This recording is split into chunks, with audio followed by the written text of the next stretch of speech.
Oh boy, favorite time of the month, folks. Update notification. Yes. Let's go. Let the lesson begin.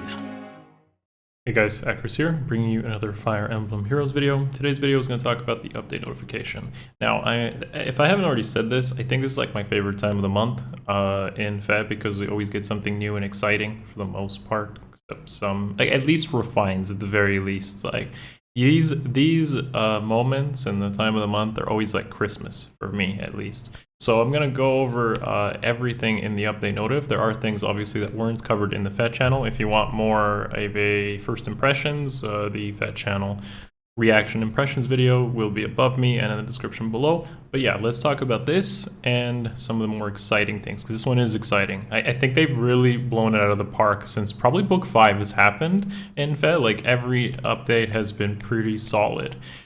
Just to start off, like literally just to start off, think about it this way. FET Pass, locked quality of life stuff behind it, right? Reserve Barracks? Nope, it's not locked behind FET Pass. They've strived away from that. I'm so thankful that we have something like Reserve Barracks and you don't have to be like a FET Pass person, because I'm not a FET Pass person, and I think FET Pass is good value. If you're going to spend money in FET, that's where you would do it. But for those that don't, it kind of sucks, right? So all right, anyways, let's talk into it. So to summarize it, we got the Reserve Barracks, Summoners being updated, skills for Legendary Heroes, which are Gunnthra and Ryoma this time, weapon refines, oh boy, Panza Loki is being updated, whatever, AR has the upgrade on its building, Mjolnir Strike, same thing, and a FET Pass update. But don't worry, that's not as ominous as it might seem. So yeah, let's jump into it. So first up is the Reserve Barracks. That is 1,000 additional slots at face value. It's literally that, but the difference is like here, basically the difference is you can't use the Reserve Barracks in certain like chain maps, right? Or they can't be active at once. Think of it like you're playing Arena Assault and you're on map 2, 3, 4, 5, 6, and 7 and whatever. If the unit is in a Reserve Barracks, you can't use it. It tends to be into your active current barracks to be used. And for me, that's no problem, because in Arena Assault, you want to bless your units anyways, and you kind of should know what you're going to use as the counter pick in Arena Assault. But this would also apply to Blessed Gardens, I guess, and Squad Assault, and maybe any future maps where there's like consecutive maps. But for the most part, it's amazing and a great organizational blessing, because this means that a lot of the other modes will just get better due to this quality of life change. So you could get like 10 Reserve Barracks, each having 100 slots. I'm going to probably cover this in more detail once we have the system in place and I can show you some visuals, but I could tell you already some good suggestions for Reserve Barracks here would be basically maybe GHB units, Tempest Trials units, maybe like, I don't know, 3-4 star units you're not going to use, 5 stars you're just not going to use, but maybe might in the future because you want to use them as like a bonus unit in Arena or Ether Raids or something like that. So there's a lot of cool practical use for this, and I'm super happy that we're going to get it. I've been stuck at 300 barracks forever and trying to figure out ways to use that 300 spaces as optimally as possible. Now I'm going to have some slack on that. Now, when you move to reserves, there is this little bit of information here that tells you basically sacred seals, accessories, the pair-ups, and the bonds will be removed. Summoner support bonds will be removed when they move to reserve. Now, none of that is super important. I don't feel. If anything, resetting all those little customization things is nice, so that way you get a fresh unit out of the barracks and it's not tied to anything. But probably the summoner support one is the most important. You don't want to like put one of your summoner support units in the reserve and then lose it and then farm it again. For the most part, it doesn't really matter. The point is you can use them. Also, Alphonse, Shrena, and Anna can't be put to reserves. Feels bad because usually they are used almost none of the time for me. Unless maybe one day we get like dual skills, I guess I could start using them again. Or the occasional usage in like Ether Raids, right? So yeah, next up is my summoner being updated. So with the summoner, you can now choose his weapon of these options here, and it has a new style, and I guess you can put him in the Ether Resort, and that's cool, I guess. Honestly, Mjolnir Strike isn't really a mode that's that involved or difficult enough to warrant any sort of specialization from this sort of thing, so cool, I guess. I don't know, not much of an opinion on that one, to be honest, guys. Okay, so Gunnthra and Ryoma are the two guys here, or guy and girl, getting upgraded, and boy, are they getting upgraded. And boy, is Ryoma getting upgraded, just preface that. So, surprisingly, attack res solo is the thing she got as an A scale upgrade, not fort defense res, but that makes more sense for her anyways. This is a better upgrade than fort defense res. And that is also good inheritance fodder. I'd say attack res solo is probably like maybe right behind attack speed solo potentially. Very good option because most stuff that you play into tends to hit res. So as a fodder option, this is good. And finally, Chilling Seal being upgraded. So this might be a lot of text to intake, but basically you hit the lowest defense unit on the enemy team for -7 to all stats. And the synergy with Blizzard there is quite apparent, which that's a broadleaf weapon. Another thing that got upgraded here is the HP condition is now gone. She doesn't need to be above 50% HP. That's also really nice. If you were using Fury like I was, she would always like drop below 50%. That was kind of annoying. And finally, on top of that, units that are within 2 spaces of the unit that got hit also lose attack and res, which are the 2 most important stats, I think, for someone like Gunnthra to engage into. So you're basically splashing the whole enemy team with attack res, not the whole team, but like the unit that's adjacent or within 2 spaces, sorry, of those lowest defense units, boom. It's a really good sabotage, really good upgrade. I like it a lot, just a solid upgrade to Gunnthra. And I don't even feel she was bad by any means, she just scored really low. And now with potentially green dual cavalry potentially a thing, she could be very well one of the better best units here when it comes to win legendaries. All right, and Ryoma, we haven't even begun here, but this guy just got a lot better. And once we have him in the game, I'm gonna probably simulate him, but I actually think he's probably one of the better water legendaries now. And this is mostly because it neutralizes effective against flying bonuses, but not only that, he gets a 7 true damage, which probably attacks twice for 14, and then that 40% damage reduction, which is crazy. So, okay, you have your immunity to flying effects. You probably can't keep attack speed Ryan, because if you want to max scoring, the ideal set for him will be eventually our dual flying 4, Bushido 2, and some really high scoring C skill. But regardless, he gets that immunity to flying weakness, which is great, plus the true damage and damage reduction. I think he wins basically against every water legendary now, except Dimitri. I think he would lose to Dimitri, but I'm sure he can beat Chrom now with the right support behind him, and I'm sure he can beat Leaf as well. So huge upgrade for him, but that's not it. That's literally not it. In like 2 slides, you'll see why that's not it, but Ryoma is definitely a lot better than he used to be. Huge upgrade for him, really. I did not expect it. Ryoma went from like the bottom to probably at near the top now, and scores really well once we get a dual skill for him. So I'm impressed.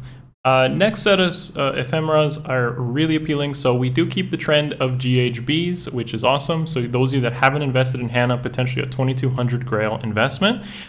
I still think Cowlick is a solid choice though, but he hasn't had a rerun yet. So technically, if you want to spend about 450 or so grails more, Hannah can get you that there if you're still thinking about a Green Axe Infantry. Keep in mind our next BST stat boost is around August, September-ish with the new CYL, so it might not be the right time to invest in these units, but Hannah has done me great, and plenty of other people have said the same. So if you just like Hannah like I do, then just go for it, right?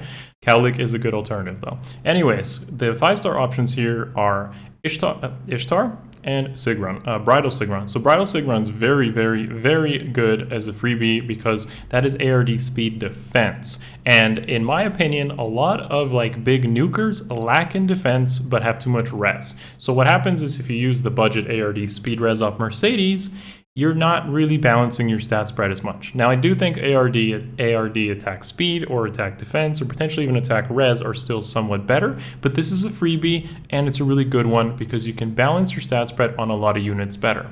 One of the better users of like ARD speed res is like Python because he has low res and he wants the speed anyways. Although again, attack res might be better, even attack speed for him. But this is a solid freebie fodder nonetheless for AR defense.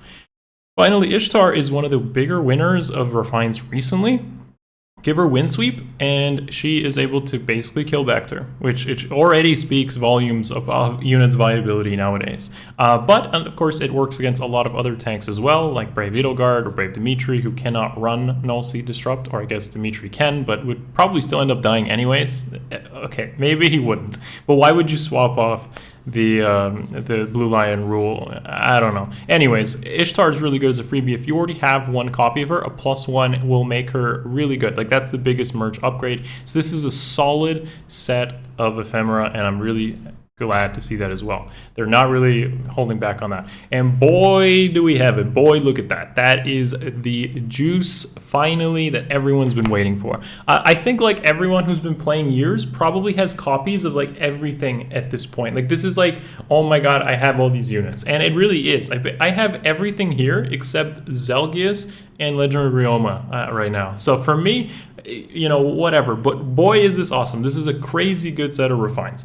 I am deeply looking forward to seeing what they do, and we'll obviously cover them when it happens, but this is very exciting. I have like a +5 Harden on my bench. I really want to use Xander again, because Summer Xander has been benched, but I want to revive maybe potentially OG Xander here, and that would be really cool for me. Of course, Ike users win. Can I get some Fs in the chat for Fjorm users and Grima users, and I guess Dorcas now too, but maybe they'll be next month. That is crazy exciting for me. I cannot wait to see what they do with this, and I really hope they don't like make it too tame, you know, like at least give them something good. Someone like Ryoma's been a dead unit for like 2 years, 3 years now, and both Camus and Xander haven't seen much use since 2017, I feel.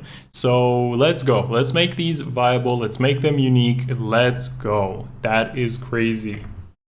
All right, and some of the more minor changes, but still worth discussing nonetheless. Panza Loki got easier. Save skills are not used by by your enemies anymore. Okay. There are now only 9 turns as opposed to 12, I think, so your rounds will be faster and the cumulative rewards will be adjusted, so it's just easier.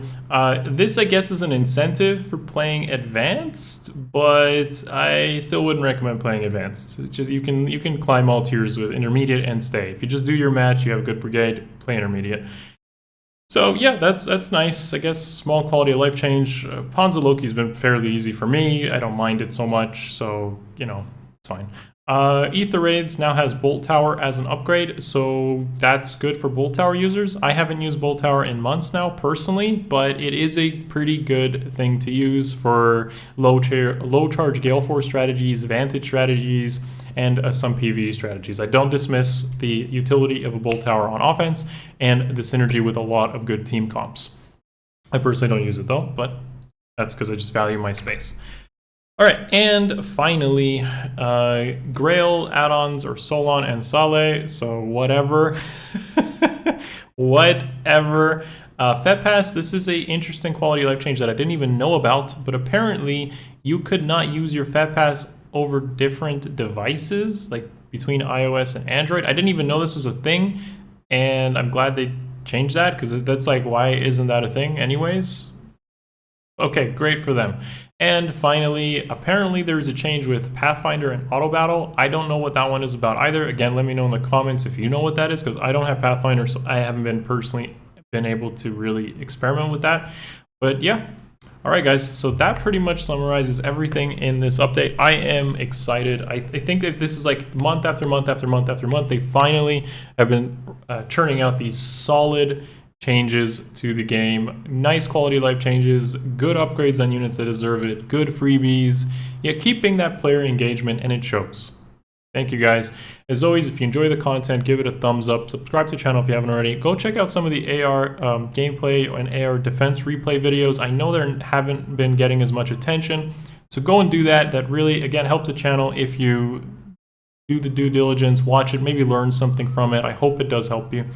Thank you, guys, as always. I'll see you in the next one. Much love. Peace. It's over.